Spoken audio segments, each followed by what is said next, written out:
Yes. So back on the statistics, I'm assuming all this is available by county.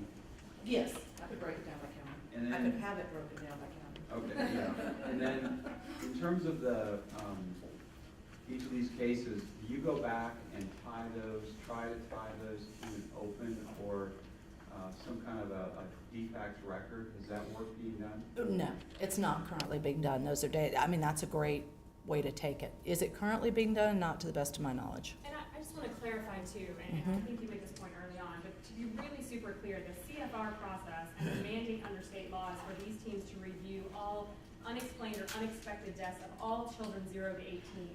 So certainly there's some overlap with the deaths that we see reviewed by that are the cases that are the responsibility of DFACS. But I want to be clear that this is a larger population of cases, and they have a much broader mandate to look at all fatalities of all children, as opposed to the segment that is DFACS. So they wouldn't all correlate back to an individual case. And in fact, I think few would. But nobody's undertaken it to merge to see specifically. Yeah, I mean, little bits and pieces, formally. but not a huge Yeah. formal, there's no current. Well, yeah, that's what I was wondering, if you took a year or two, and you just tried to see if you hit any pay dirt there, in terms of seeing any correlation that kind of leads me to my next question is, I'm assuming there are leading indicators on some of these things, that there's some body knowledge that if a knowledgeable person had been in the life of this child at some point in time, they would have seen things happening in the environment.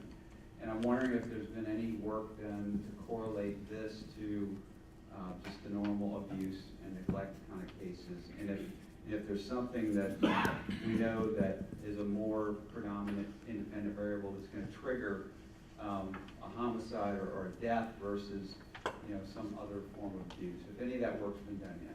That's some of the predictive modeling that DFACS has spoken to. Andy Barkley's been involved in. So there is predictive modeling. Department of Health is working with DFACS, is working with Andy to do that. Is it complete? No, but it is being worked on. I do want to point out on the forms that each committee fills out that are thorough, it does specifically ask the question, has DFACS been involved with this child? But the data is only good as the reporting. But you could at least, I mean, that's an easy step. You can at least pull and say this many have been involved with DFACS and then look at the capacity in which they've been involved.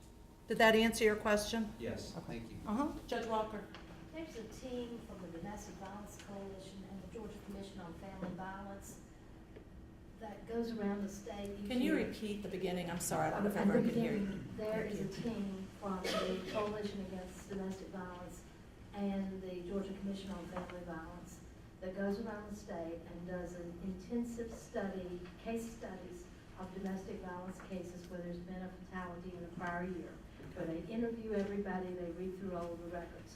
What I have suggested for child fatality review is that same degree of intensity, that we select specific cases and we study it from point of beginning to the death and look at all those intersections. Because we take that child fatality review data as we did the domestic violence data.